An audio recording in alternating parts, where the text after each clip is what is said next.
Pada video kali ini, kita akan ngomongin mengenai update Google terbaru, yaitu algoritma Mobile First Indexing. Apa pengaruhnya buat SEO? Penasaran? Yuk, mari kita bahas semuanya dalam video kali ini.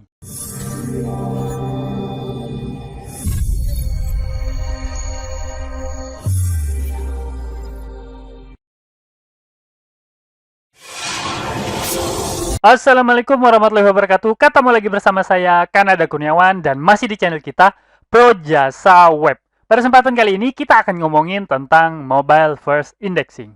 Yuk, kita langsung masuk aja ke pembahasannya. Yang pertama-tama, tentu aja, apa itu Google Mobile First Indexing? Jadi, Google Mobile First Indexing ini adalah cara Google dalam melakukan proses indexing dengan lebih memprioritaskan website versi mobile daripada versi desktop. Jadi, buat teman-teman yang belum tahu, cara kerja search engine itu kan ada 3, kan?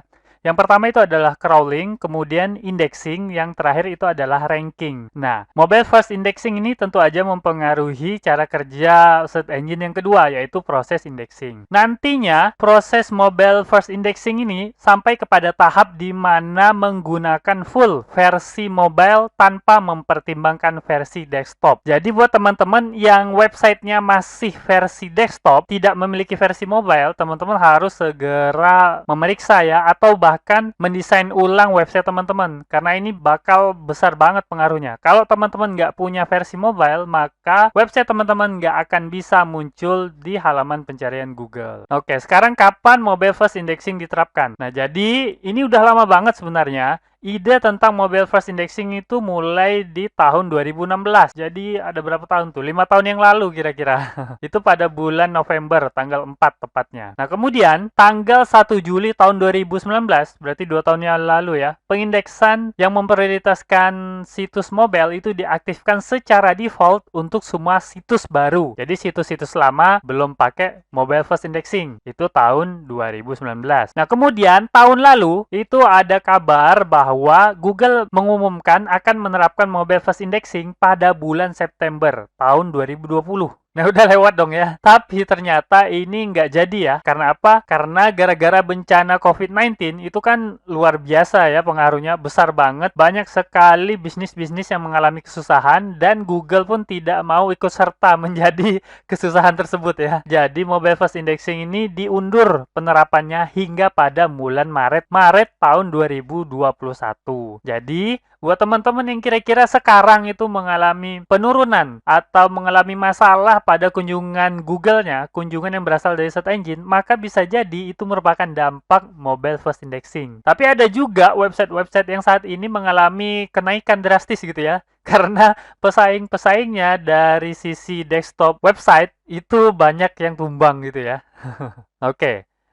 Selanjutnya, setelah kita bahas itu kapan penerapannya, itu udah mulai gitu ya. Sekarang pentingnya gitu ya, pentingnya mobile first indexing ini. Nah, jadi mobile first indexing ini tentu aja mempengaruhi proses indeks. Tapi tidak hanya proses indeks yang dipengaruhi oleh mobile first indexing. Nah, yang terpenting itu adalah proses ranking Google juga terpengaruh dari mobile first indexing ini. Nah, apa pengaruhnya? Nah, pengaruhnya besar banget, tapi mobile first indexing ini bukan merupakan faktor ranking secara mandiri ya. Nah, kalau teman-teman suka baca-baca artikel itu kan Brian Dean dari Backlinko itu kan pernah nulis ada 200 ranking faktor gitu ya. Nah, mobile first indexing itu bukan merupakan salah satu faktor, tapi menjadi bagian dari salah satu faktornya. Nah, ngerti nggak ya?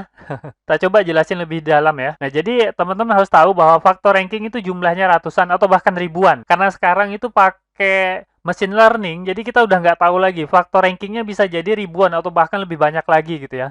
Ada banyak sekali yang dipertimbangkan ketika Google menentukan ranking sebuah website. Salah satu dari faktor ranking tersebut itu adalah page experience. Nah, di dalam page experience itu juga banyak halnya. Yang paling sering diomongin itu adalah core web vital. Dan core web vital itu ada 3 ya. Ada LCP, ada FID, ada CLS. Nah, ini bergabung semua menjadi core web vital dan mempengaruhi page experience. Nah, kemudian di dalam page experience juga ada mobile friendliness, ada safe browsing, ada HTTPS security, kemudian yang terakhir itu adalah intrusive interstitial guideline. Nah, sekarang mobile first indexing ini adalah hal yang dilakukan oleh Google untuk mendukung mobile friendliness. Jadi mobile first indexing ini bagian dari mobile friendliness, dan mobile friendliness itu bagian dari page experience, dan experience itu bagian dari ratusan atau bahkan ribuan faktor ranking yang dimiliki oleh Google. Udah mulai bingung?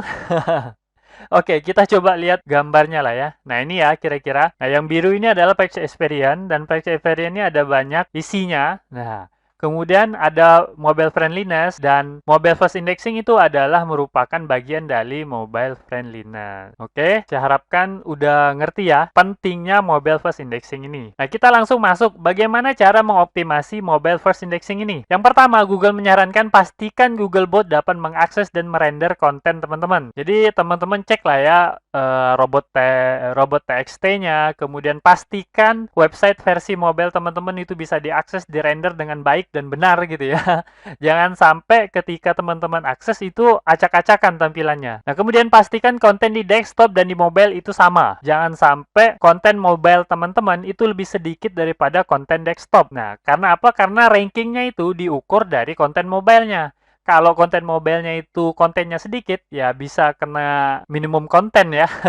Bisa nggak ngeranking gitu ya. Nah, teman-teman juga harus pastikan markup-nya sama di konten desktop dan mobile. Kemudian metadatanya juga sama, image-nya sama. Nah, jangan sampai image di mobile itu berbeda dengan image di desktop ya. Jadi ada URL khusus untuk image di mobile gitu. Nah, itu jangan sampai teman-teman. Itu bahaya banget buat ranking website teman-teman. Nah, begitu juga dengan konten video. Jadi semua konten lah ya, semua konten pastikan sama di desktop sama di mobile. Kemudian warning buat teman-teman yang masih pakai teknologi M.Dot. Nah, contohnya kayak m.websiteanda.com. Nah, itu khusus untuk mobile gitu ya. Nah, untuk website-website jenis ini, teman-teman bakalan mendapat masalah nanti. Nah, itu kata John Mueller ya dari Google. Nah, saya lupa masalahnya apa ya, tapi John Mueller pernah menerangkan bahwa bakal mendapat masalah nanti dan masalahnya tidak bisa diperbaiki. Nah, jadi sarannya buat teman-teman yang masih pakai M.Dot itu segera migrasi ke teknologi yang lebih baru. Bisa pakai website responsif dan lain sebagainya ya. Selanjutnya cara optimasi itu adalah memperhatikan UX di perangkat mobile. Sekarang atau sebagian besar lah ya, kemungkinan besar website itu dibangun dengan memperhatikan desktop terlebih dahulu, baru memperhatikan